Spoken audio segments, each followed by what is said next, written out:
Hello વિદ્યાર્થી મિત્રો, આપ સૌનું સ્વાગત છે ઇન્સ્પાયર એકેડમીના ઓનલાઈન ક્લાસીસમાં.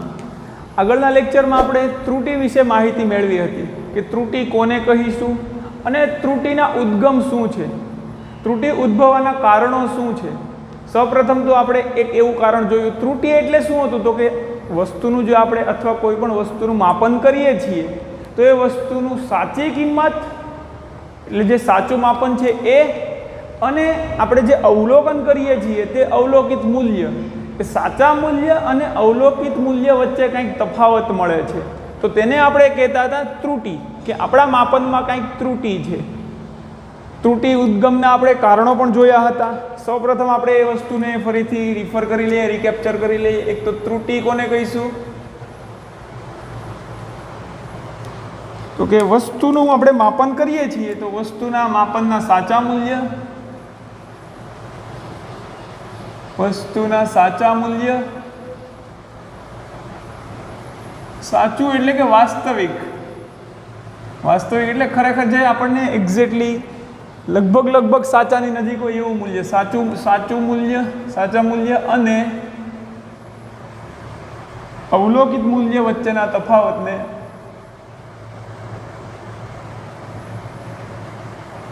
અવલોકિત અથવા માપેલા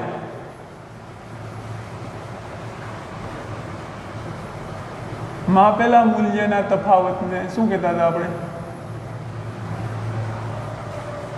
ત્રુટિ કહે છે.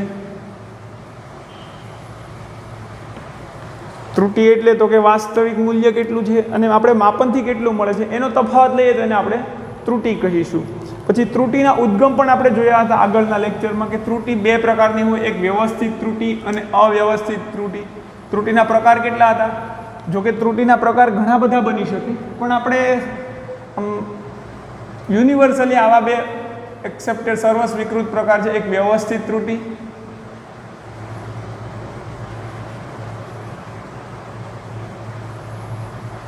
વ્યવસ્થિત ત્રુટિમાં આપણે કોનો સમાવેશ કરતા હતા વિદ્યાર્થી મિત્રો તો કે એક વ્યવસ્થિત ત્રુટિ. આ વ્યવસ્થિત ત્રુટિ એવી છે કે જેને આપણે ઉદ્ગમ જાણી શકીએ, શા માટે ત્રુટિ ઉદ્ભવે છે અને એ ત્રુટિને આપણે નિવારવાનો પ્રયત્ન કરી શકીએ અને મહદઅંશે એમાં સફળતા મળી શકે. તો વ્યવસ્થિત ત્રુટિ કઈ હતી તો કે એક તો જો આપણું જો સાધન ખામીવાળું હોય જેનાથી આપણે માપન કરીએ છીએ તો એક તો સાધનની ત્રુટિ હતી, સાધનની ત્રુટિ. બીજું હતું વ્યવસ્થિત ત્રુટિમાં જે વ્યક્તિ અવલોકન કરે છે એ પોતાને જ જો ભૂલ ભરી એને જ કંઈક અલગ આવડતું ન હોય ને એનું જો અવલોકન વ્યક્તિ જ ખોટો હોય અવલોકન કરનાર તો એ તેના કારણે ત્રુટિ ઉદ્ભવતી હતી. તેને આપણે ઉપયોગમાં લઈએ, તેનું નામ આપ્યું હતું વ્યક્તિગત ત્રુટિ.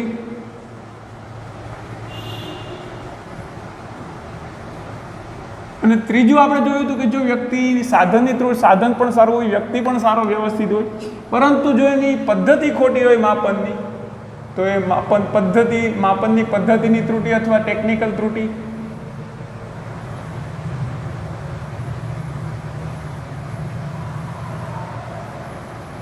જો આપણે ટેકનિક કહી શકીએ, માપનની પદ્ધતિ અથવા ટેકનિકની ત્રુટિ. આ બધી ત્રુટિનો સમાવેશ આપણે કરતા હતા વ્યવસ્થિત ત્રુટિમાં. તો વ્યવસ્થિત ત્રુટિમાં જો આપણે સાધન ખરાબ હોય, ખામીવાળું હોય તો એના કારણે ઉદ્ભવતી ત્રુટિને આપણે વ્યવસ્થિત ત્રુટિ ગણીએ. બીજું વ્યક્તિગત ત્રુટિ, જે વ્યક્તિ અવલોકન કરે છે એ. અને ત્રીજું હતું માપનની પદ્ધતિની ત્રુટિ. અને ત્રુટિનો બીજો પ્રકાર હતો, આ તો આપણો થઈ ગયો પ્રથમ પ્રકાર. બીજો પ્રકાર કેવો હતો તો કે અવ્યવસ્થિત ત્રુટિ, રેન્ડમ એરર, કે જેને આપણે નિવારવી લગભગ અશક્ય હોય. અવ્યવસ્થિત ત્રુટિ. અવ્યવસ્થિત ત્રુટિના ઉદ્ભવવાના ઘણા બધા પરિબળો બને છે. આગળના લેક્ચરમાં આપણે ડિસ્કસ કર્યું હતું કે જો ઇલેક્ટ્રોનિક સાધનો હોય તો ઘણીવાર વીજ દબાણ એટલે કે વોલ્ટેજ બદલાઈ જાય તો પણ આપણને અલગ માપન મળે. બીજું તાપમાન બદલાય તો પણ અલગ માપન મળે. ભેજના કારણે પણ અલગ માપન મળે. અને બીજા ઘણા બધા અને અન્ય પરિબળો, ભેજ, તાપમાન, અન્ય બીજા પરિબળો બને કે જે આપણે જાણી ન શકીએ અને અન્ય પરિબળો. તેના કારણે આ અવ્યવસ્થિત ત્રુટિ ઉદ્ભવે છે. વ્યવસ્થિત ત્રુટિને આપણે કહેતા હતા સિસ્ટમેટિક એરર, જે સિસ્ટમને કારણે ઉદ્ભવે, આને આપણે કહીએ સિસ્ટમેટિક એરર. અને આ અવ્યવસ્થિત ત્રુટિને આપણે કહી શકીએ રેન્ડમ એરર, કે તો એ રેન્ડમલી આવે છે, આપણને પણ ખબર નથી કે શા માટે આવે છે, તો એને નિવારવું જ કઈ રીતે, આવું જોયું હતું. આ તો ત્રુટિના બેઝિક પ્રકાર થઈ ગયા. પછી આપણે એક જોયું હતું લઘુત્તમ માપ ત્રુટિ, કયું સાધનમાં કેટલી ત્રુટિ હોઈ શકે, લઘુત્તમ માપ ત્રુટિ, એનો પણ થોડો ઘણો પાછું રિકેપ્ચર કરી લઈએ. અન્ય એક આપણે જોયું હતું લઘુત્તમ માપ ત્રુટિ.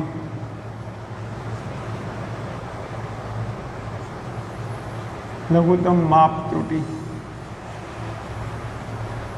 જો વિદ્યાર્થી મિત્રો તમે ડાયરેક્ટ આ લેક્ચર જોતા હોય તો તમે ઇન્સ્પાયર એકેડમીનો જે ભૌતિક વિજ્ઞાનનો લેક્ચર છે એકમ અને માપન પ્રકરણ ધોરણ 11 લેક્ચર 15 એ જોઈને પછી આ લેક્ચર જોવો તો તમને આ લેક્ચરમાં થોડુંક વધારે સમજાશે. નહીંતર બધું જ તમને નવું લાગશે કે સાહેબ હવામાં ગોળીબાર કરે છે કે શું. એટલે એવી સલાહ કે આગળનો લેક્ચર જોઈને 15મો લેક્ચર જોઈને આજનો લેક્ચર એટેન્ડ કરવો. લઘુત્તમ માપ ત્રુટિ શું હતું, આ વસ્તુ આપણે 2 સ્કેલ લઈને સમજાવી હતી, તો ફરીથી રિકેપ્ચર જ કરીએ છીએ કે એક સ્કેલ આપણી પાસે આવી છે,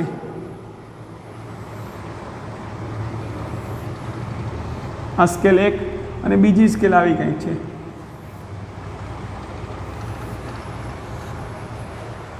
આને આપણે કહીએ સ્કેલ A, આને કહીએ B. દાખલા તરીકે આ સ્કેલમાં આંકડા આવા કંઈક છે, અહીંયાથી આપણે મોટા આંકડા દર્શાવી ડાયરેક્ટ ઝૂમ કરીને. આ 4 છે, પછી આવું કંઈક છે 4, 4.1, 4.2, 4.3, 4.4, 4.5, 6, 7, 8, 9, અહીંયા 10, અહીંયા 5 છે ધારો કે આ, અને આ સેન્ટીમીટરમાં છે. ખાલી આપણે 1 સેન્ટીમીટર જ મોટો કરીને દર્શાવે છે. અહીંયા સ્કેલ છે આવી કંઈક છે 4,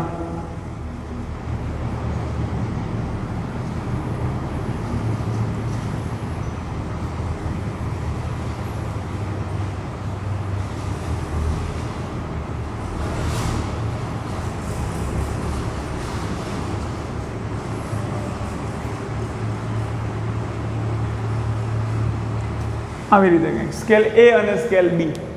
તો બંને સ્કેલ સેન્ટીમીટરમાં જ છે, તો કે આ 4 અને આ પણ 5 સેન્ટીમીટર, આ પણ સેન્ટીમીટર દર્શાવે છે.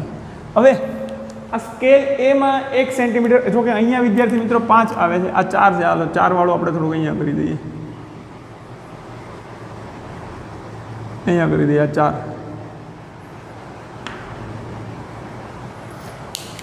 5 અહીંયા આવી જશે, 4.1, 4.2, 3, 4, 5, 6, 7, 8, 9, અહીંયા 5 આવી જશે આપણું, એટલે વ્યવસ્થિત લાગશે. આને પણ આપણે રેડ કલરથી કરી દઈએ.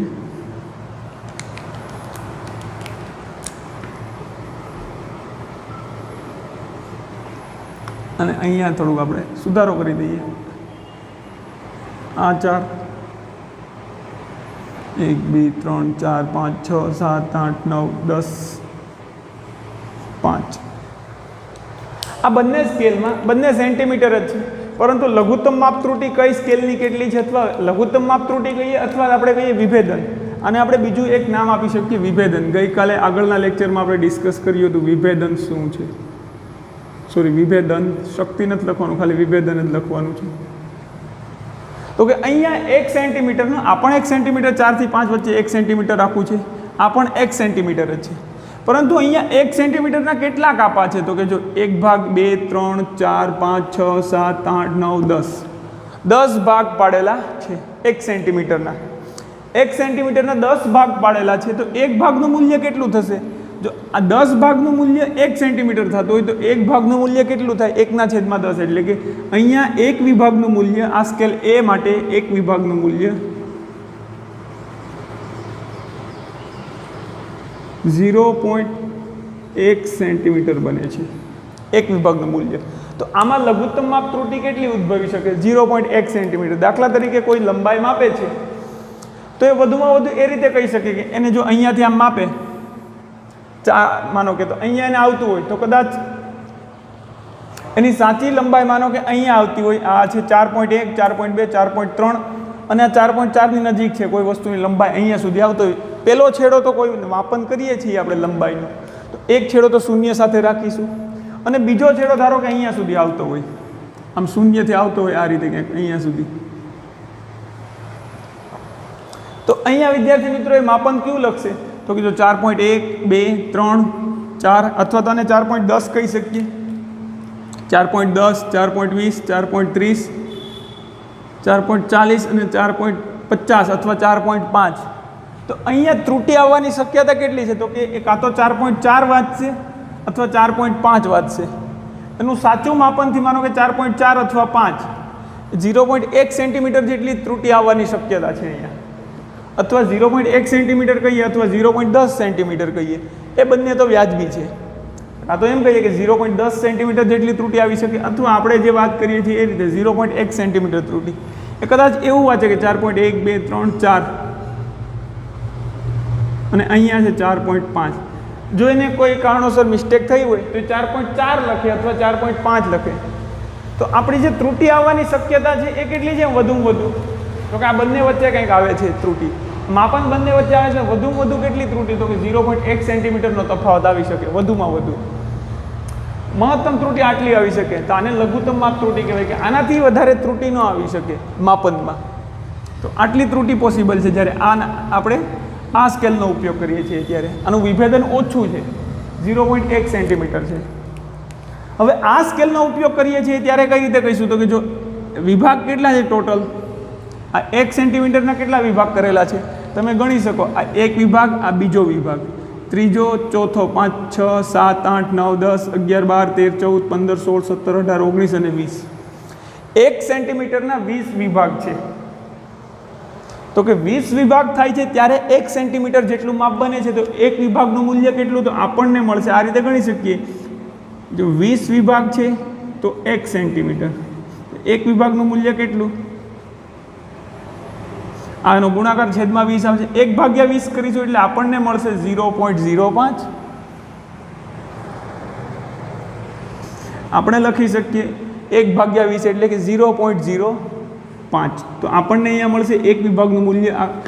ખાલી આટલા વિભાગ, એક વિભાગ આટલો થાય ને, આમાં જો એક વિભાગ એટલે આટલો મોટો છે, એટલે એક વિભાગ અહીંયા આટલો છે. કોઈ દરેક એક વિભાગનું મૂલ્ય કેટલું થશે? તો કે એક વિભાગનું મૂલ્ય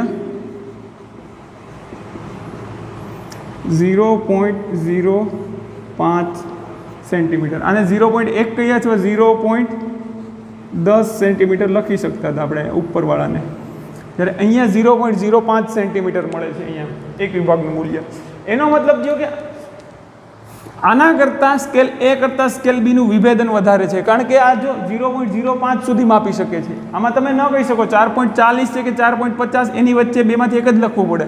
આપણને આઈડિયા ના હોય કે 4.45 છે, પણ અહીંયા માનો કે કોઈ લંબાઈ આટલી મળે છે 4.40 અને 45 વચ્ચે, 10, 20, 30, 40, 45 વચ્ચે માનો કે આટલી લંબાઈ મળે છે કંઈક. આગળથી માપતા આવીએ અને બીજો છેડો ધારો કે અહીંયા ક્યાંક છે, અહીંયા આવે છે બીજો છેડો.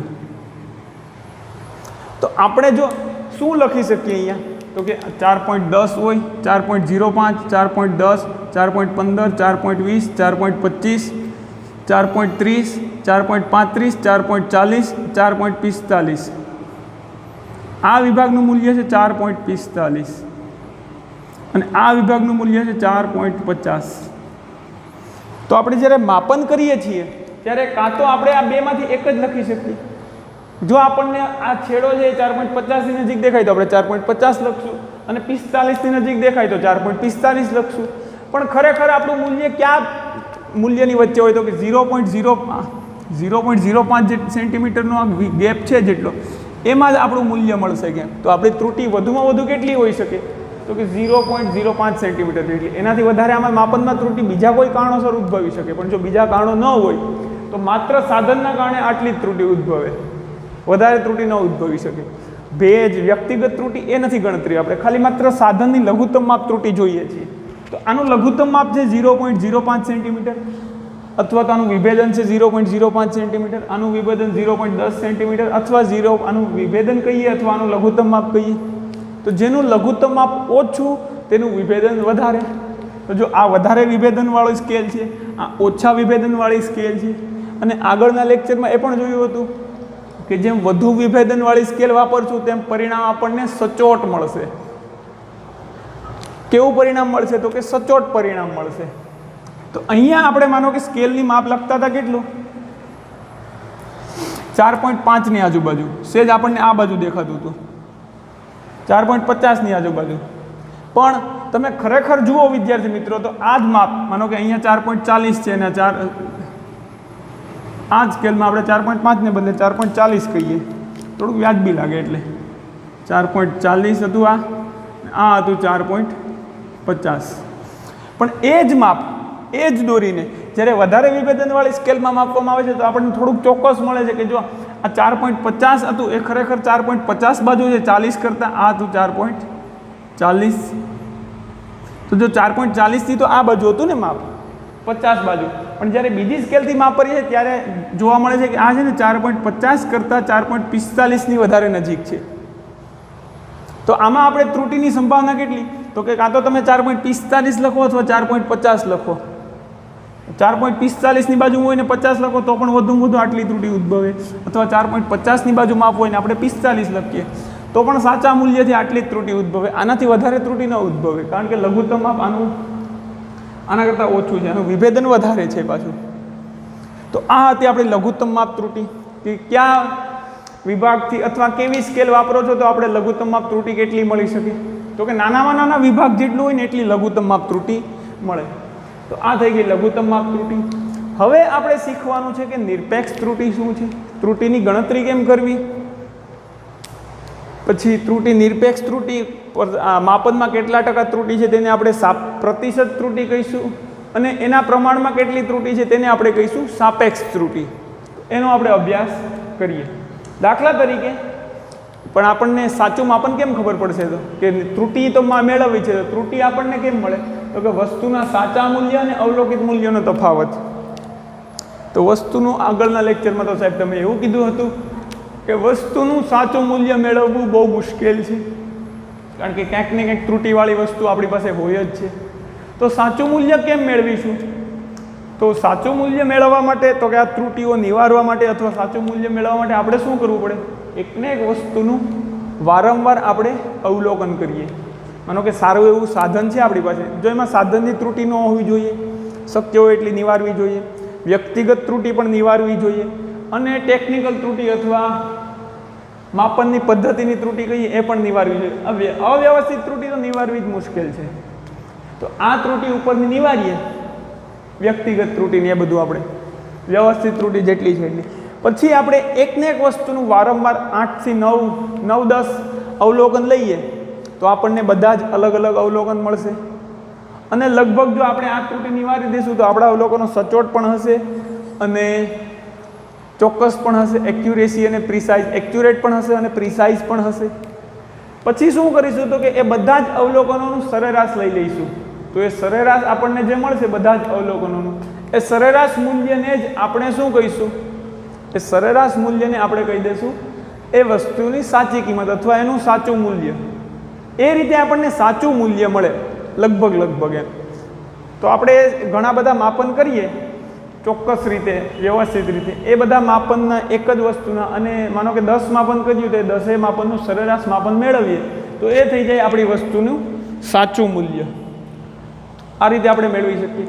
તો દાખલા તરીકે એ વસ્તુને આપણે હવે લખાણ સ્વરૂપે જોઈએ, કે મેં જે તમને સમજાવ્યું એ શું છે?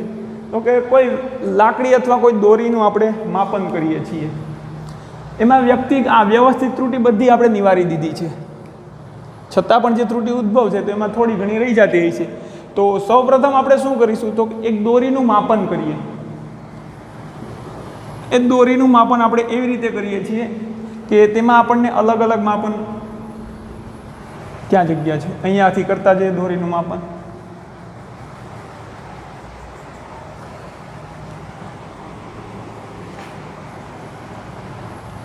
એ દોરીનું માપન કરતાં આપણને ધારો કે અલગ અલગ લંબાઈ, પ્રથમવાર માપન કરીએ છીએ એક દોરીનું,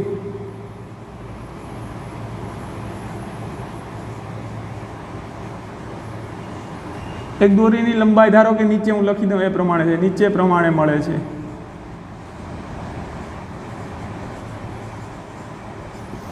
ધારો કે દોરીની લંબાઈ આપણે પ્રથમ વખત માપી સરસ સ્કેલ વડે, તો આપણને લંબાઈ મળી L1 ધારો કે 4.2 મીટર. ફરીથી એ જ વ્યક્તિને કીધું કે ભાઈ તું ફરીથી દોરીની લંબાઈ માપ, તો ફરીથી દોરીની લંબાઈ માપે છે L2, તો એને મળે છે ધારો કે 4.1 મીટર. ફરીથી એને આપણે દોરીની લંબાઈ માપવાની કહીએ તો L3 એ મળશે, L3 ધારો કે એને કંઈક મળે છે 4.4 મીટર. ફરીથી એ જ વ્યક્તિને કહીએ છીએ કે ફરીથી એ જ દોરીની લંબાઈ તું એ જ સ્કેલ વડે માપ, તો એને L4 ધારો કે મળે છે 4.5 મીટર. અને ફરીથી આપણે જો એની પાસે મપાવીએ કે એ જ દોરીની લંબાઈ માપો ભાઈ તમે, તો એને ધારો કે મળે છે 4.3 મીટર. એને આટલા માપન મળે છે 4.1 મીટર, 4.2 મીટર, 2 મીટર મળે છે, બીજી વાર 1 મીટર મળે છે, ત્રીજી વાર 4.4 મીટર મળે છે.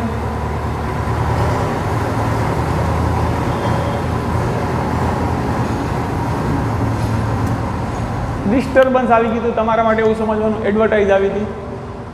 અને પાંચમી વાર આવું માપન મળે છે L5, ધારો કે 4 પોઈન્ટ ક્યાં ગયું, L5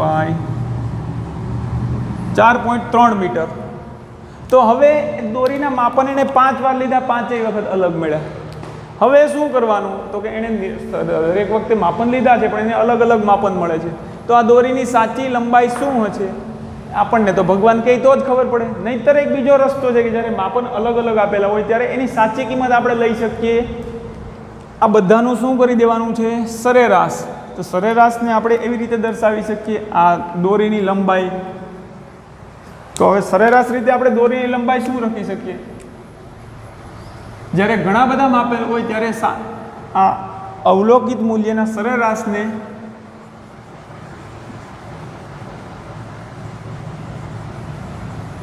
અવલોકિત મૂલ્યના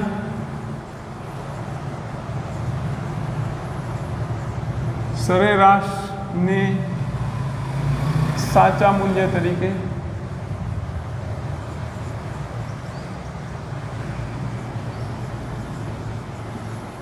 ગણવું. આ વિધાન તમારા મગજમાં હોવું જોઈએ. જ્યારે ઘણા બધા માપન આપણી પાસે હોય એકને એક વસ્તુના ઘણા બધા અવલોકનો, તો શું કરશું, તો કે એ અવલોકનનું સાચું મૂલ્ય શું છે આપણને કેમ ખબર પડશે, તો કે ન ખબર પડે, આપેલું ન હોય. તો આપણે શું કરશું, તો કે એનું સરેરાશ મેળવી લેશું. તો આપણને એ સરેરાશ મૂલ્યને જ આપણે શું કહીશું, સરેરાશ મૂલ્યને, અવલોકિત મૂલ્યના સરેરાશને જ આપણે શું સાચા મૂલ્ય તરીકે લેવાનું છે. તો સરેરાશ લંબાઈ અથવા સાચી લંબાઈ આપણે લખી શકીએ સૂત્ર આ રીતે, સાચી લંબાઈ અથવા એને આપણે કહીશું સરેરાશ લંબાઈ. પણ દર વખતે સરેરાશ નહીં વાપરીએ, આપણે સાચી લંબાઈ જ માપશું.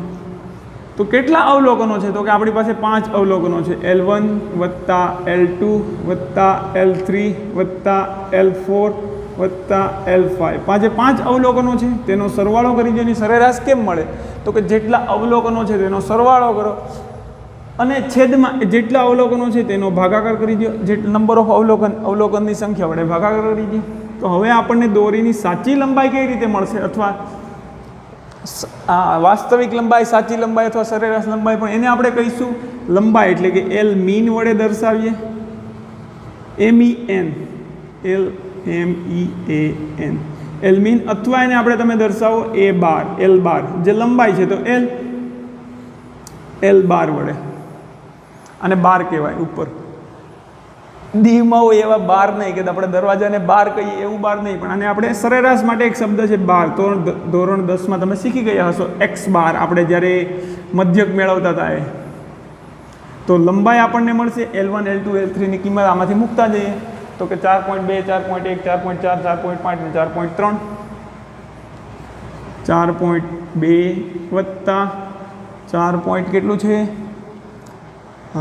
4.1 વત્તા પછી આપણે બીજી પેનથી લખીશું 4.4 4.5 4.3 અને આખાના છેદમાં 5. જેટલા અવલોકનો હોય એટલાથી ભાગી નાખવાનું.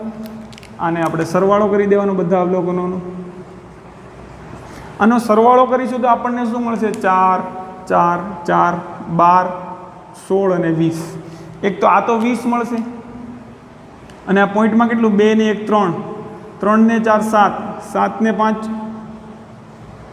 12, 12 ને 3 15. આનો આપણે સરવાળો કરીશું તો આપણને મળશે 4 ને 4 8 ને 4 12 ને 4 16 ને 4 20. અને આનો આપણે સરવાળો કરીશું તો આપણને જવાબ મળશે 2 ને 1 3, 3 ને 4 7, 7 ને 4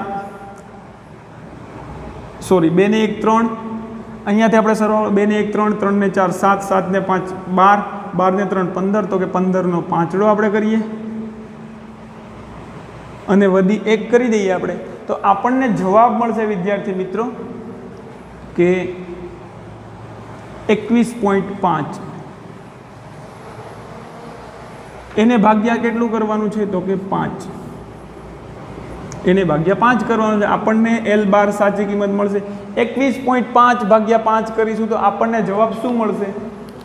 આને આપણે કેલ્ક્યુલેટરમાં ભાગાકાર કરી દેવો અથવા સાદી રીતે ભાગાકાર કરી દેવો જો આવડતો હોય તો.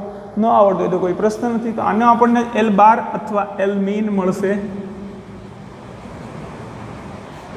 અને આપણે L બાર કહીએ અથવા L મીન કહીએ, આપણને મળશે L બાર અથવા L મીન 4.5 ભાગ્યા 5 ચોક 20. 1 5 પોઈન્ટ મૂકી દઈએ, 1 ઉતારી દીધો, 5 0, 1 મિનિટ, 4 5 ચોક 20, 1 વધ્યું, પોઈન્ટ મૂકી દીધો 5. હા, 4.3 મીટર L મીન કહીએ અથવા L બાર કહીએ. પણ હવે મોટાભાગે L મીન અથવા L બાર તમને જે લખવું એ સમજાઈ જવું જોઈએ. તો આપણને દોરીની સાચી લંબાઈ શું મળશે? આપણને દોરીની સાચી લંબાઈ મળે છે 4.3 મીટર. કારણ કે આપણે ઘણા બધા અવલોકન લીધા, એક કરતાં વધારે, મતલબ 4-5 અવલોકન લીધા, અને એ બધા જ અવલોકનનું સરેરાશ મેળવી લઈએ તો આપણને શું મળી જાય? તો કે આપણે દોરીની સાચી લંબાઈ આ રીતે ગણી શકીએ. હવે સાચી લંબાઈ આપણને ખબર પડી ગઈ 4.3 છે. તો આપણા જે દરેક માપન છે, પહેલું માપન, બીજું માપન, ત્રીજું માપન, ચોથું, પાંચમું, 6 હોય તો 6, 7, 8 જેટલા હોય એટલે એ દરેક માપનમાં કેટલી ત્રુટિ છે? દરેક વખતે માપીએ છીએ તો સાચા મૂલ્યથી આ દરેક માપન કેટલું વધારે કે કેટલું ઓછું છે એને જ આપણે ત્રુટિ કહેતા હતા ને. ત્રુટિ શું છે? તો કે વસ્તુના સાચા મૂલ્ય અને અવલોકિત મૂલ્ય અથવા માપેલા મૂલ્યના તફાવતને ત્રુટિ કહે છે. તો સાચું મૂલ્ય તો આપણને ખબર પડી ગઈ. હવે સાચું મૂલ્ય જ્યારે ઘણા બધા મૂલ્ય આપેલા હોય ત્યારે સાચું મૂલ્ય કઈ રીતે મેળવી શકીએ? તો કે એ બધા જ મૂલ્યનો સરવાળો કરી એનો સરેરાશ મેળવી લો, અથવા બીજી ભાષામાં કહીએ તો એના બધા જ મૂલ્યનો સરવાળો કરી અને જેટલા અવલોકન હોય એના સંખ્યા વડે ભાગી દો તો આપણને કંઈક જવાબ મળી જશે. તો હવે બીજું તો કશું કરવાનું રહેતું નથી. આપણે બીજું શું કરવાનું થાય? તો કે આપણને આ જવાબ મળી ગયો આપણે, તો કે સાચી કિંમત આ રીતે મળી જાય. તો કે આ દોરીની સાચી લંબાઈ હવે આપણે 4.3 મીટર કન્સિડર કરો, ધ્યાનમાં લેવાની છે. તો કે સાચી લંબાઈ આપણને મળી ગઈ. આ L મીન લખીએ અથવા L બાર લખીએ તો અહીંયા આપણે એક વસ્તુ લખી શકીએ કે દોરીની સાચી લંબાઈ.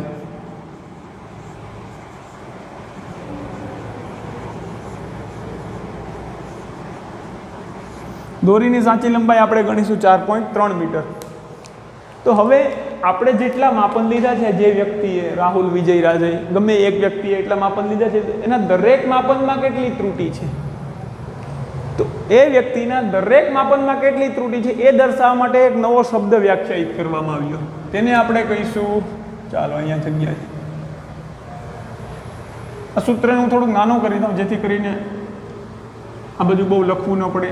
સાચી લંબાઈ બરાબર L1 વત્તા L2 વત્તા L3 L4 વત્તા L5 અને છેદમાં 5. આને પણ આપણે થોડુંક નાનું કરી દઈએ જેથી કરીને આપણને જગ્યા મળી રહી. તો સાહેબ પહેલાં ધ્યાન રાખતા હોય તો એવું કોઈ કમેન્ટ ન કરે હો. 4.2 4.1 4.4 4.5 4.3 અને આખાને 5 વડે ભાગી દઈએ આપણે જે હતું એ જ, અને વચ્ચે વત્તા વત્તા મૂકી દઈએ જેથી કરીને તમને સરળ પડે સમજવામાં. સમજ છે ને? મિસ્ટેક નથી કરે કાંઈ. હવે સાચું મૂલ્ય તો મળી ગયું, તો દરેક વખતેનું જે માપન છે તે દરેક માપનમાં ત્રુટિ કેટલી રહેલી છે તે જાણવા માટે આપણે શું કરીએ? તો કે એક નવો શબ્દ વ્યાખ્યાયિત કરીએ, નિરપેક્ષ ત્રુટિ.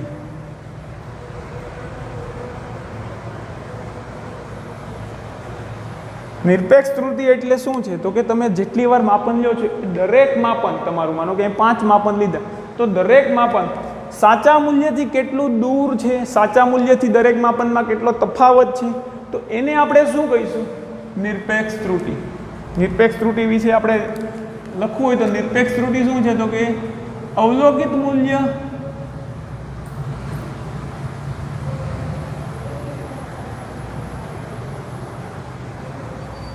અને અથવા તો આપણે વ્યવસ્થિત લખીએ તો સાચા મૂલ્ય અને અવલોકિત મૂલ્યનો તફાવત દરેક માપનનો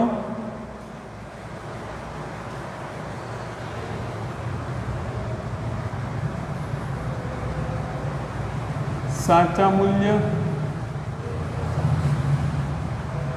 અને અવલોકિત મૂલ્યનો તફાવત.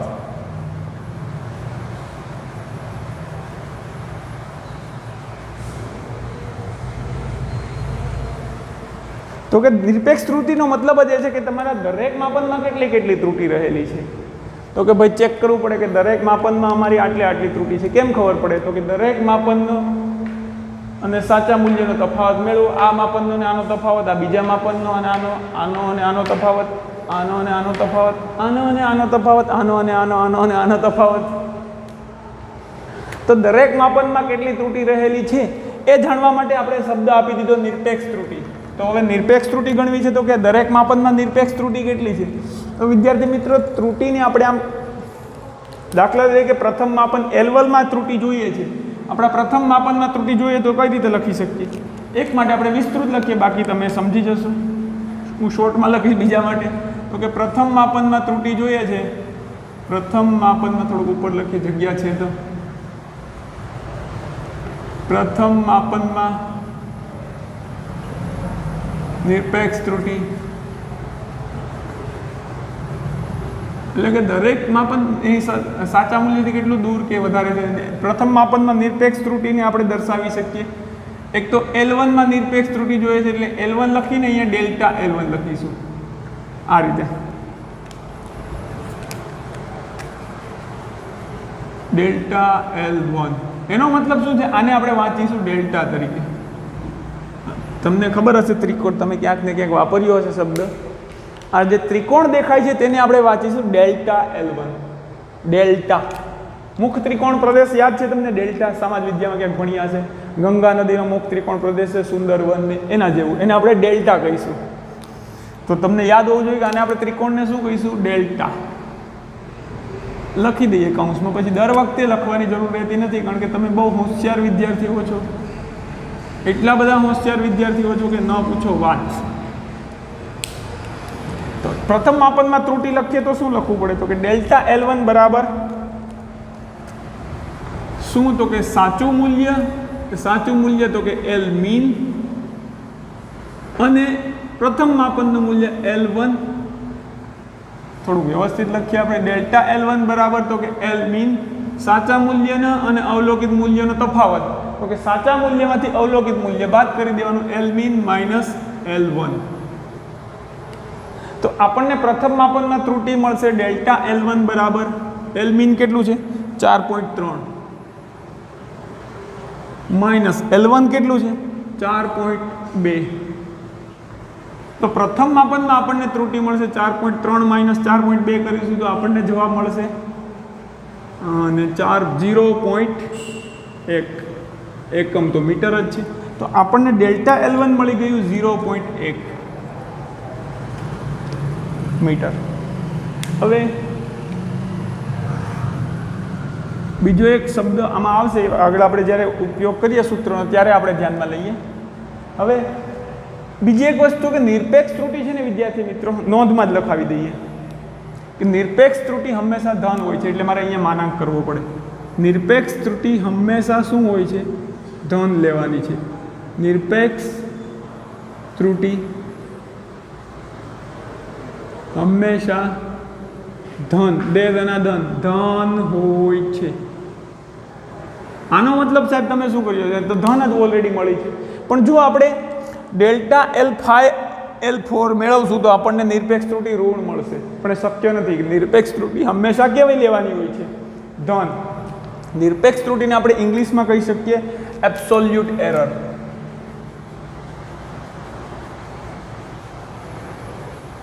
Absolute error absolute error. તો નિરપેક્ષ ત્રુટિનો આ વિધાન યાદ રાખવું પડશે. હંમેશા ધન હોય છે તેનું સૂત્ર આપણે એવી રીતે લખવું પડશે કે Lmin માઇનસ L1, તો કે સાચું મૂલ્ય માઇનસ પ્રથમ અવલોકિત મૂલ્ય, પ્રથમમાં ત્રુટિ જોઈએ તો, પણ એને માનાંકમાં કરી દઈશું. તો માનાંકનો મતલબ શું તમે જાણો છો કે માનાંકમાં શું થાય, ધન હોય તો ધન જ રહી, પણ ઋણ હોય એ પણ ધનાધન થઈ જાય. માનાંકનો મતલબ જ એ છે, આપણે આને માનાંક કહીએ કે નહીં, માનાંકમાં ધન હોય તો ધન જ રહે, પણ માનાંક કરીએ તો ઋણ સંખ્યાનું પણ શું થઈ જાય, ધન થઈ જાય. એટલે નિરપેક્ષ ત્રુટિનું સૂત્ર આપણે માનાંકમાં દર્શાવવું પડશે. તો કે નિરપેક્ષ ત્રુટિ ધન હોય છે. બીજું આપણે મેળવીએ L2. બીજા માપનમાં નિરપેક્ષ ત્રુટિ ડેલ્ટા L2 બરાબર, તો કે માનાંકમાં Lmin માઇનસ L2. આની ગણતરી આપણે કરીએ તો અહીંયા જ હું આગળ જવા દઉં ગણતરી, તમને કદાચ અહીંયા સુધી નહીં દેખાતું હોય, આપણે નીચે કરીએ, ચાલો વાંધો નહીં. Lmin કેટલું છે, તો કે 4.3. Lmin એટલે તો કે Lmin અથવા L બાર તમે કહી શકો, એ શું છે, સાચી લંબાઈ અથવા સાચું મૂલ્ય. તો એ આપણને મળે છે 4.3 મીટર માઇનસ L2 કેટલું છે, 4.1.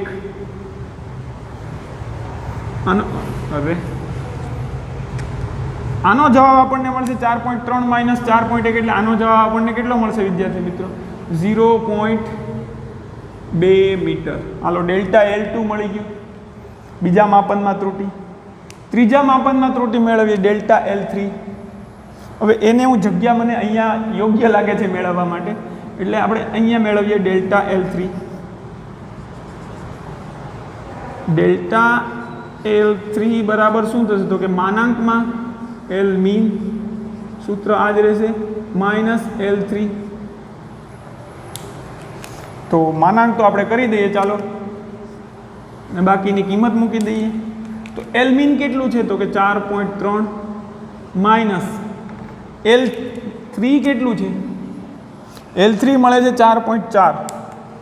4.3 માઇનસ 4.4. જો અહીંયા તકલીફ પડી વિદ્યાર્થી મિત્રો, એટલા માટે હું માનાંક કીધું હતું કે અહીંયા સુધી તો આપણને ધન જ મળતી હતી. નિરપેક્ષ ત્રુટિ હંમેશા ધન હશે. દરેક માપનમાં નિરપેક્ષ ત્રુટિ હંમેશા કેવી હશે, ધન રાખવાની છે. તો અહીંયા 4.3 માઇનસ 4.4 કરશું તો આપણને જવાબ તો મળશે આ રીતે, માનાંક રહેવા દઈએ તો 4.3 માઇનસ 4.4 એટલે માઇનસ 0.1. આ વસ્તુ તમે જાણો છો.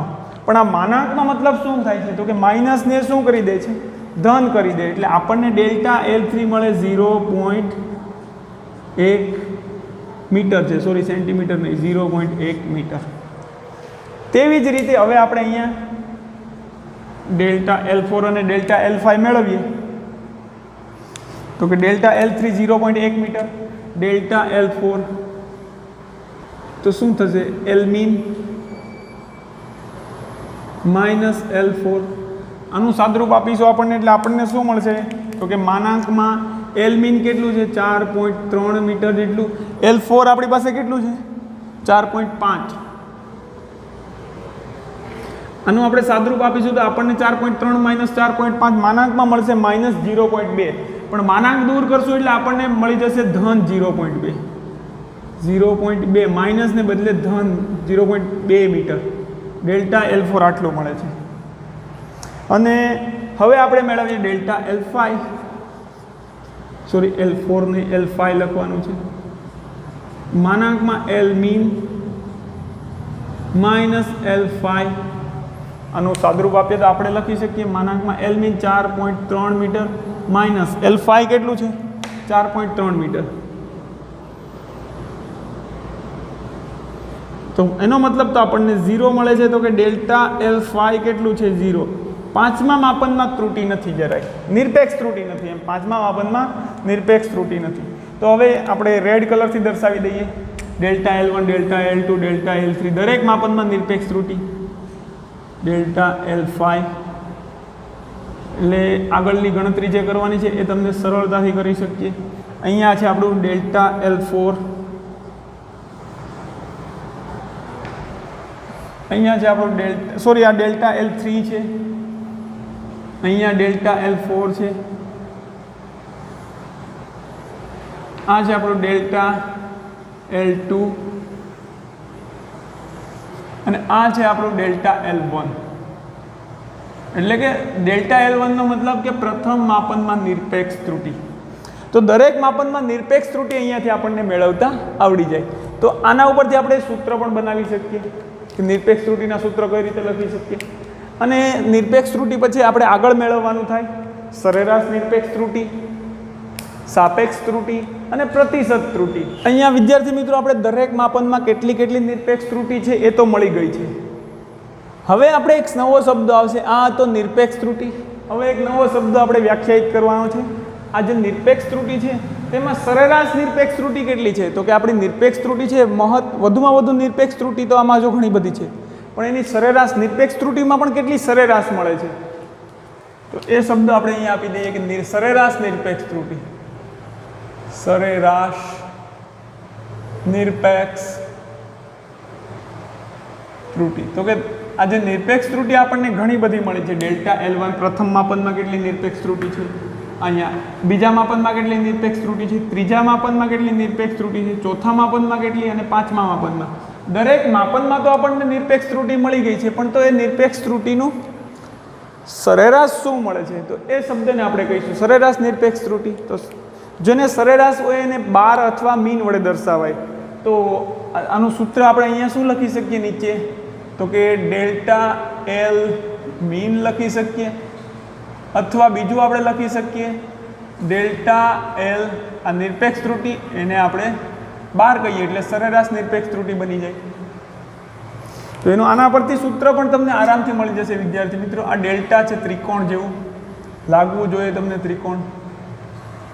આનું સૂત્ર શું બને સરેરાશ નિરપેક્ષ ત્રુટિનું, તો કે સરેરાશ નિરપેક્ષ ત્રુટિનું સૂત્ર શું બની શકે, સરેરાશ નિરપેક્ષ ત્રુટિ બરાબર અથવા ડેલ્ટા L મીન અથવા ડેલ્ટા L બાર બરાબર, તો કે પ્રથમ નિરપેક્ષ ત્રુટિ વત્તા બીજા માપનમાં નિરપેક્ષ ત્રુટિ વત્તા ત્રીજા માપનમાં નિરપેક્ષ ત્રુટિ વત્તા ચોથા માપનમાં નિરપેક્ષ ત્રુટિ. આ પ્રથમ માપનમાં નિરપેક્ષ ત્રુટિ, ડેલ્ટા L2 બીજા માપનમાં નિરપેક્ષ ત્રુટિ, ત્રીજા માપનમાં નિરપેક્ષ ત્રુટિ, ચોથા માપનમાં, અને વત્તા આપણે 5 માપન દીધા તો પાંચમા માપનમાં નિરપેક્ષ ત્રુટિ. અને તેના છેદમાં કેટલા માપન છે, તો કે 5, એને 5 વડે ભાગી દઈએ. તો અહીંયા આપણે લખી શકીએ સરવાળો કરવાનો થશે, સરવાળો. તો આ સૂત્ર મુજબ સરેરાશ નિરપેક્ષ ત્રુટિ અથવા ડેલ્ટા L મીન કહીએ અથવા ડેલ્ટા L બાર કહીએ. જો સાચી લંબાઈને આપણે શું કહીએ L, તો એનું સરેરાશ મેળવીએ તો L મીન અથવા L બાર કહીએ. હવે નિરપેક્ષ ત્રુટિને ડેલ્ટા L વડે દર્શાવીએ તો એ નિરપેક્ષ ત્રુટિનો સરેરાશ મેળવીએ છીએ ત્યારે એને ડેલ્ટા L મીન કહીએ અથવા ડેલ્ટા L બાર કહીએ. તો એનું સૂત્ર આ રીતે બની જાય.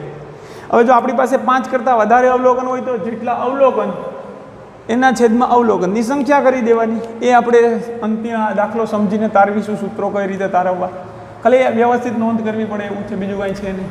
તો હવે આપણને આને આપણે થોડુંક આગળ વધારીએ તો ડેલ્ટા L1 કેટલું છે 0.1 મીટર વત્તા ડેલ્ટા L2 કેટલું છે 0.2 મીટર વત્તા ડેલ્ટા L3 કેટલું છે અહીંયા છે 0.1 મીટર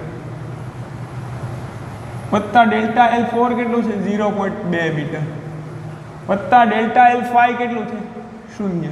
જો તમે માનાંક ન કરો વિદ્યાર્થી મિત્રો તો તમને નિરપેક્ષ ત્રુટિ ઋણ મળશે. જે ઋણ મળે તો તમારી એને નિરપેક્ષ ત્રુટિ ન કહેવાય, કારણ કે નિરપેક્ષ ત્રુટિ હંમેશા ધન જ હોવી જોઈએ. નિરપેક્ષ ત્રુટિ ક્યારેય પણ ઋણ હોવી જોઈએ નહીં.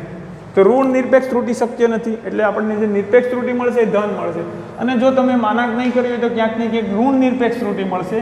અને ઋણ નિરપેક્ષ ત્રુટિ ખરેખર શું થશે, તો કે અહીંયા જેટલા અવલોકનો હશે એ બધા પ્લસ માઇનસ કરીને આપણને અવલોકનોનું પેલું કરશું, અવલોકનોનું સરવાળો, એટલે આપણને અહીંયા આ બધાનો સરવાળો 0 મળી જશે. જો તમે ઋણ ક્યાંક નિરપેક્ષ ત્રુટિ રાખી હશે તો જ્યારે સરેરાશ નિરપેક્ષ ત્રુટિ વખતે ઉપર 0 આ બધાનો સરવાળો જો 0 મળે તો ચેક કરવું કે તમે ક્યાંક નિરપેક્ષ ત્રુટિ ઋણ રાખેલી છે, ભૂલ કરેલી છે. અહીંયા શું કરશું, તો કે બધાનો સરવાળો કરવાનો છે.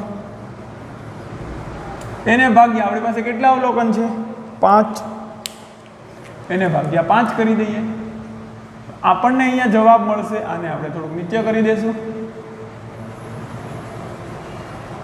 0.1 વત્તા 0.2 એટલે 0.3, આ બીજું 0.3 વત્તા 0.4 અને બીજું 0.4 ને 2 0.6, 0.6 ભાગ્યા 5. આનો ભાગાકાર કેમ કરીશું, આનો ભાગાકાર આપણને મળશે 0. એમ ન આવડે તો આને શું કરશું, તો કે 6 ભાગ્યા 0, 6 ભાગ્યા 5 કરીશું એટલે 1.2 જવાબ આવશે. એને હજી એક આ પોઈન્ટ ખસેડી દઈએ એટલે આપણને જવાબ મળશે 0.12 શું લખીશું તો કે 0.12 મીટર. તો આપણને લગભગ સરેરાશ રીતે અથવા તો આપણને આ 0.12 મીટર મળે છે. એ શું છે તો કે સરેરાશ નિરપેક્ષ ત્રુટી. આપણને અહીંયા શું મળ્યું? ડેલ્ટા એલ મીન, અથવા તેને આપણે કહીએ ડેલ્ટા એલ બાર આપણને કેટલું મળે છે? 0.12 મીટર. એનો મતલબ કે લગભગ આપણા દરેક માપનમાં આટલી ત્રુટી તો હશે જ સરેરાશ રીતે. સરેરાશનો મતલબ એમ જ થાય કે દરેકમાં આવું કંઈક હશે. આપણું સાચું મૂલ્ય આ છે અંદાજિત, આપણે એવું લીધું, અને દરેક માપનમાં કંઈક નિરપેક્ષ ત્રુટી પણ આટલી મળે છે એ પણ ગણી લીધું. પણ હવે પછી આપણે એક વસ્તુ નવી વ્યાખ્યાયિત કરી, સરેરાશ નિરપેક્ષ ત્રુટી. આનો મતલબ કે આપણા દરેક માપનમાં લગભગ દરેક માપનમાં 0.12 મીટર જેટલી ત્રુટી તો હશે જ. સરેરાશ રીતે આપણે જો જોઈએ ને, સરેરાશ રીતે નો ડાઉટ કે નિરપેક્ષ રીતે અલગ અલગ ત્રુટી મળે છે તેમાં, પણ સરેરાશ રીતે આપણે જોઈએ તો કે બધામાં આપણે એવરેજની ગણીએ. આપણે ઘણીવાર નથી કહેતા કે લગભગ ક્લાસમાં બધાને 2 ચોકલેટ આવશે, પણ ઘણીવાર શું થાય કે કોઈને ન મળે, કોઈ વિદ્યાર્થી ગેરહાજર હોય તો કોકને 3 મળી જાય, કોક 4 લઈ લે. પણ એનો આપણે જ્યારે ચોકલેટનું વિતરણ કરતા હોઈએ ક્લાસમાં તો ઘણીવાર કોઈ ઓળખીતા વિતરણ કરવાવાળો હોય આપણને 3 આપી દે, 4 આપી દે. પછી આપણે ટોટલ ચોકલેટ બોક્સમાં કેટલી હતી એ ગણીએ અને છોકરાઓ ગણીએ તો આપણે શું કહીએ તો કે સરેરાશ રીતે બધાને ભાઈ અઢી ચોકલેટ આવી હોય. પણ અઢી ચોકલેટ 2.5 ચોકલેટ તો આપણે વિતરણ ન કરી હોય, આપણે તો 2 જ આપી હોય, પણ કોઈ કે 3 લઈ લીધી હોય, અથવા તો 2 ચોકલેટ જો સરેરાશ 2 ચોકલેટ મળે તો કોઈકને આપણે 1 જ આપી હોય, કોઈકને 2 આપી દીધી હોય, એવું પણ બની શકે. તો સરેરાશ રીતે આપણે એમ કહીએ કે સરેરાશ રીતે આખા ક્લાસને આટલી ચોકલેટ આપી છે, પણ અમુકને વધારે હોય, અમુકને ઓછી હોય. એમ અહીંયા આપણા માપન છે દરેક, એમાં સરેરાશ રીતે આપણે કેટલી ત્રુટી મળે તો કે ડેલ્ટા એલ મીન જેટલી, તો કે 0.12 જેટલી. લગભગ બધામાં આટલી ત્રુટી તો છે એવું આપણે કહી શકીએ સરેરાશ રીતે. પણ નિરપેક્ષ રીતે જોઈએ તો બધામાં અલગ અલગ ત્રુટી છે. પણ આ જનરલ ફોર્મ્યુલા થઈ ગઈ. તો હવે કોઈ પણ માપન એને ત્રુટી સાથે દર્શાવવું પડે, એમને એમ દર્શાવી શકીએ નહીં. કોઈ પણ માપન છે તેને કઈ રીતે દર્શાવવું પડે તો કે એની ત્રુટી સાથે, તેમાં કેટલી ત્રુટી છે એ વાળું. આનો મતલબ શું થયો? આ ડેલ્ટા એલ મીનનો મતલબ કે આપણું જે માપન છે ને, જે ક્યાં ગયું અહીંયા, વાસ્તવિક કિંમત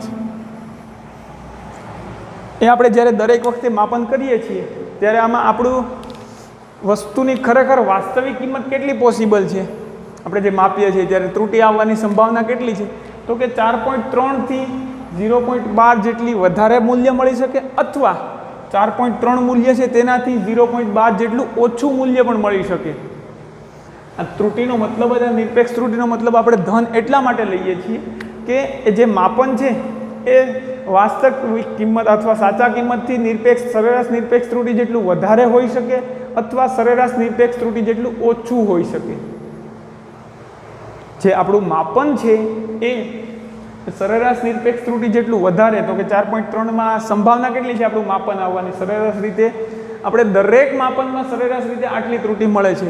એનો મતલબ કે આપણે જનરલી જોઈએ એવરેજની રીતે, સરેરાશ રીતે, તો દરેક માપન સાચા કિંમતથી લગભગ 0.12 મીટર જેટલું વધારે પણ હોઈ શકે, અથવા દરેક માપન 4.3 થી 0.12 મીટર જેટલું ઓછું હોઈ શકે.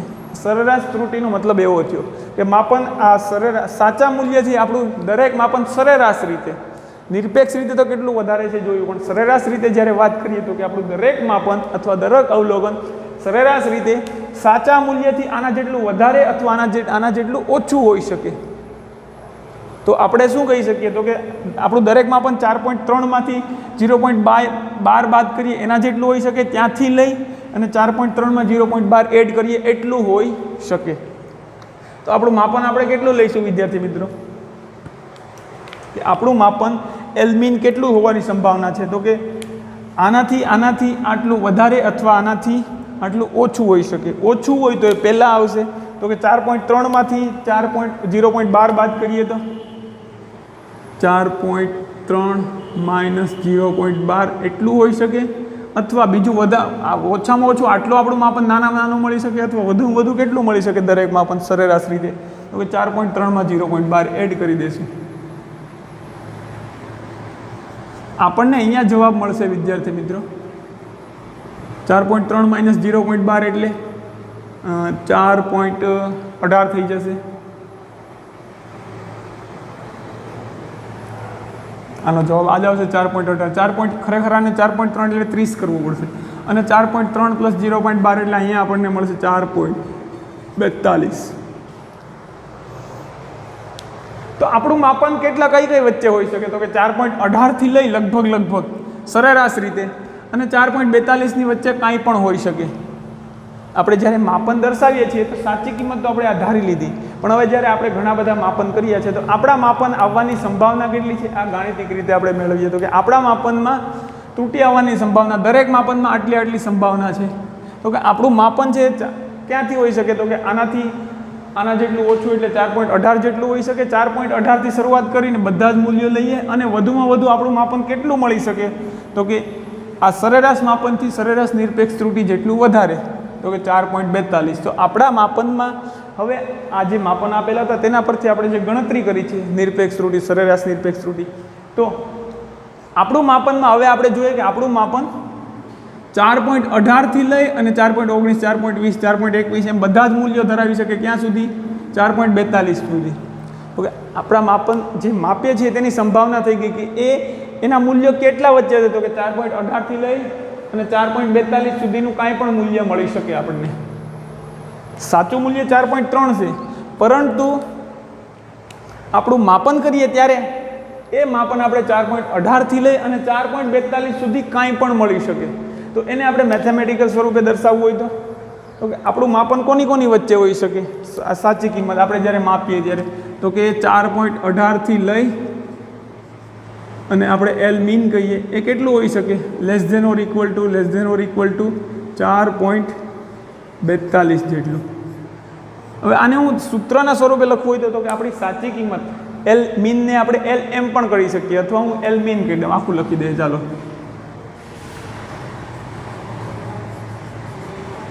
Less than or equal to 4.42. તો કે આપણું માપન સાચી કિંમત છે એ સાચી કિંમતમાંથી સરેરાશ નિરપેક્ષ ત્રુટિ બાદ કરીએ ત્યાં એના જેટલું હોઈ શકે અથવા એનાથી વધારે હોઈ શકે. અને કેટલું હોઈ શકે? તો કે સાચી કિંમતમાં સરેરાશ નિરપેક્ષ ત્રુટિ એડ કરીએ એના જેટલું વધુ હોઈ શકે. તો આને સૂત્રાત્મક રીતે લખવું હોય તો કે અહીંયા આપણે લખવું પડે, ક્યાં ગયું? L mean minus delta L bar, અથવા ડેલ્ટા એલ બાર એટલે સરેરાશ નિરપેક્ષ ત્રુટિ. આ વસ્તુ આ દર્શાવે છે ને, L mean minus delta L bar. Less than or equal to અહીંયા હું એલ મીન લખી દઉં. Less than or equal to કેવું હોઈ શકે? તો કે એલ મીનમાં આ વસ્તુ શું દર્શાવે છે? તો કે એલ મીનમાં હું ડેલ્ટા એલ મીન અથવા ડેલ્ટા એલ બાર એડ કરું એટલું, વત્તા ડેલ્ટા એલ બાર. અહીંયા less than or equal to colourful દર્શાવી દઉં. તો કે આ થઈ ગયું આપણું સૂત્ર. કોઈ પણ માપનને સૂત્રાત્મક રીતે રજૂ કરવું હોય તો આપણે શું કહી શકીએ?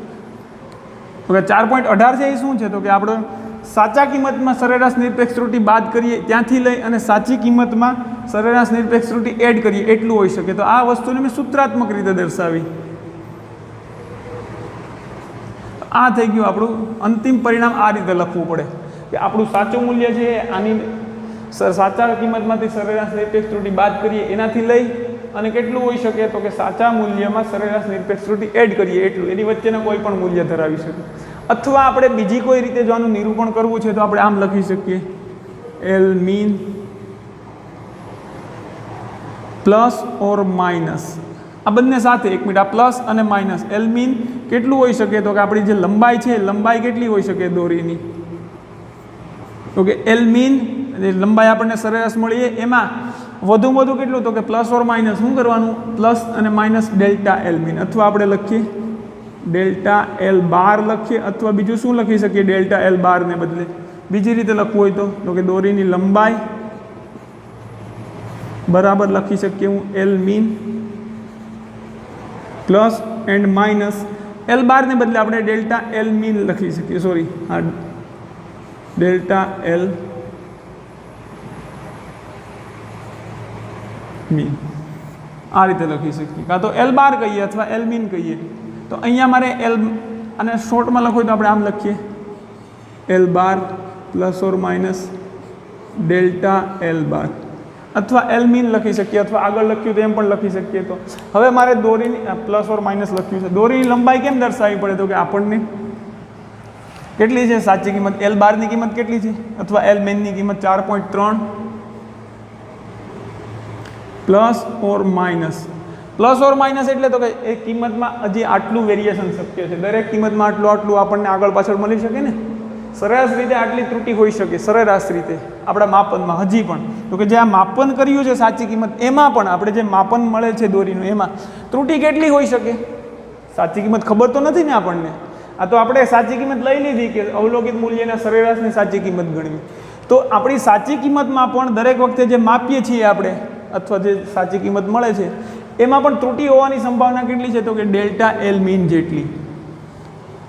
એટલે કે અહીંયા લખીશ 0.12 અને આખાને આપણે કરી દઈએ મીટરમાં છે તો મીટરમાં. આ રીતે તો કે 4.3 વત્તા 4.3 વત્તા ઓછા 0.12 એટલે કે આપણી જે દોરીની લંબાઈ છે કેટલી હોઈ શકે? 4.3માંથી 0.12 બાદ કરવું, 4.18થી સ્ટાર્ટ કરી અને 4.3માં 0.12 બાદ કરવું તો 4.42, એટલે કે 4.18થી સ્ટાર્ટ કરીને 4.42 વચ્ચેના કોઈ પણ મૂલ્ય દોરીની લંબાઈ ધરાવી શકે. પણ એક વસ્તુ વિદ્યાર્થી મિત્રો, આ તો આપણું સૂત્ર થઈ ગયું. હવે હું તમને મહત્વની વસ્તુ સમજાવું કે આપણું જે આ પેલું છે વિભેદન કરવાની શક્તિ, અથવા આપણી જે આ આપણે દોરીની લંબાઈ માપીએ છીએ તેમાં જો 4.2 મળે, 4.1 મળે તો આની વિભેદન શક્તિ 0.1 હોઈ શકે કે નહીં? 0.05 તો ન હોઈ શકે. તો એની ત્રુટી વધુમાં વધુ ત્રુટી કાં તો 0.1 મીટર હોઈ શકે અથવા 0.2 મીટર હોઈ શકે. પણ એમાં ત્રુટી ક્યારે આપણે એમ ન કહી શકીએ કે 0.12 મીટર ત્રુટી છે.